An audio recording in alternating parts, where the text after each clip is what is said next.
예전에 44회차 고지의무 위반 후 3년, 5년이라는 영상을 만든 적이 있었습니다. 오늘은 그 영상이 2편 정도라고 할 수 있겠네요.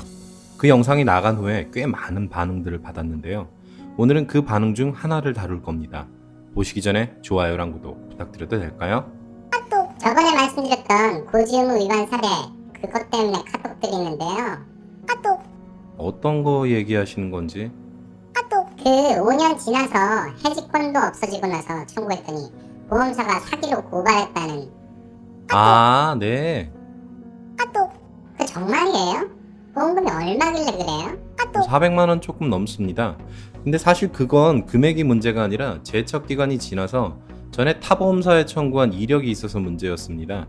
그걸 보험금 편취 목적의 미필적 고의가 있다고 본 거죠. 아니 보험회사가 중고나라도 아니고 뭐 그런 것 가지고 소송을 남발하나요? 전에 고지의무 위반 후 3년, 5년이라는 영상을 올린 적이 있었습니다. 그 영상은 둘로 나눠져 있었습니다. 먼저 3년, 5년이 지나면 보험금을 받을 수 있는지, 없는지를 얘기했습니다. 그리고 나서는 이러한 사례가 형법상 사기죄가 될 수도 있다는 언급을 하면서 끝을 맺었습니다. 그 후 많은 문의를 받았고 덕택에 많은 판례도 연구하게 되었습니다. 그러던 중 최근 사기죄의 기소 시기에 관한 대법원 판례가 새로 나왔습니다. 근데 이에 대해 여러 커뮤니티에서 말들이 많더군요. 이걸 사적인 자리에서 얘기하던 도중 아까와 같은 카톡을 받게 된 겁니다. 근데 많은 분들이 보험회사의 이러한 태도에 분노하시더군요. 보험회사가 이를 악용해서 고객이 기억 못하는 사소한 질병에 대해서 이용하는 것이 아니냐는 반응도, 3년의 제척 기간이 지났으면 보험금에 대해서는 줄 수밖에 없는데 이게 왜 사기냐는 의견도 있었습니다.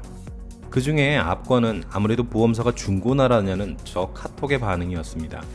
근데 제가 그 말에 꽂힌 겁니다. 중고나라. 이 반응은 아마도 보험회사가 너무 사소한 것에 과민 반응을 한다는 의미인 듯 합니다. 처음에는 저도 피식 웃었는데 생각하면 할수록 재밌는 표현이네요. 중고나라. 하지만 중고나라를 우습게 보면 안 됩니다. 중고나라 거래액이 연 2조 원에 육박한다는 것도 놀랄 일이지만 중고나라의 사기 건수는 정말 상상을 초월할 정도이니까요. 근데 중고나라 사기꾼 중 많은 사람들이 대단한 사람들은 아닙니다. 오히려 젊은 분들이 많고 금액도 소액인 경우가 많죠. 근데 그렇다고 사기죄가 안 되는 것은 아닙니다. 일단 사기죄는 성립하고 양형 과정에서 크게 벌할 수도 용서할 수도 있는 거죠.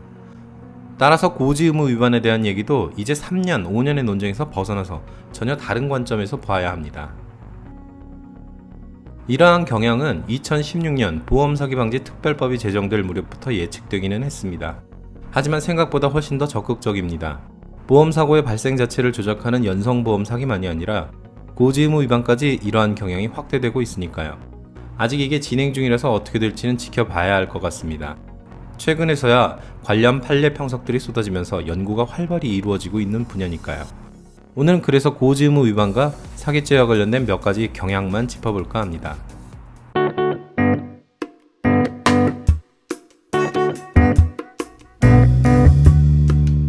최근 보험법을 연구하는 학자들에게 가장 관심을 끌고 있는 판례 중 하나를 소개해드리겠습니다. 대법원까지 가서 상고 기각되어 항소심이 그대로 확정되었는데 해당 판례의 편취 액수는 고작 380만원에 불과합니다.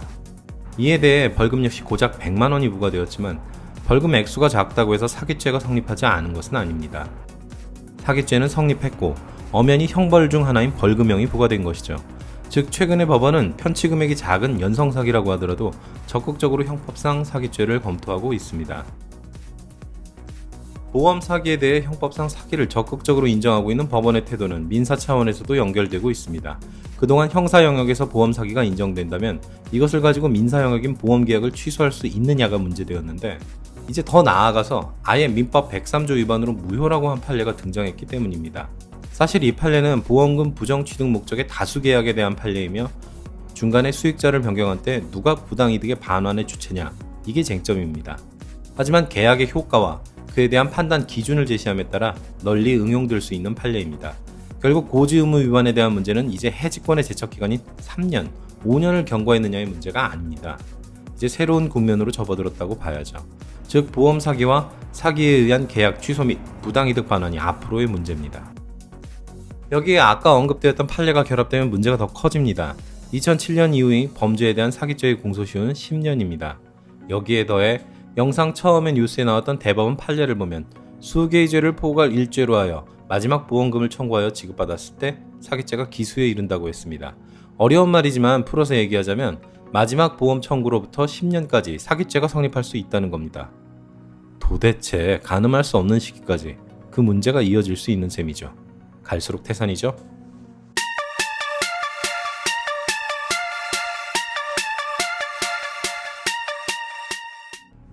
자, 요약 정리 들어갑니다. 이러한 논의에도 불구하고 고지의무 위반을 피할 수 있다고 하시는 분들이 있습니다. 글쎄요. 제가 실력이 부족하고 그분들의 의견을 다 들어보지 못해서 그것에 대해서 옳다 그르다를 말할 수는 없습니다. 심지어는 제가 이 영상에서 말한 것들은 이제서야 진행되고 있는 얘기들이니까요. 하지만 이건 확실히 얘기할 수 있겠습니다. 토정 비결에서 그해에 송사가 있으면 안 좋다고 하죠. 근데 송사의 가능성이 10년이 아니라 더 오랜 기간 동안 있을 수 있습니다. 그런 보험을 설계하거나 계약하시는 것이 과연 좋을까요? 이미 벌어진 일이라면 어쩔 수 없습니다만 만약 새로 계약하시는 것이라면 꼭 다시 한번 생각해 주시기 바랍니다. 오늘 영상이 도움이 되셨다면 아래의 좋아요랑 구독 버튼 눌러주세요. 저희는 교통사고, 후유장애, 진단금, 산재근제, 면책권에 대한 상담을 전문으로 합니다. 상담을 원하시거나 교육을 원하시는 분은 네이버에서 손해와 보험 연구소를 찾아주세요. 다음 편도 저희와 함께 해주십시오. 들어주셔서 감사합니다.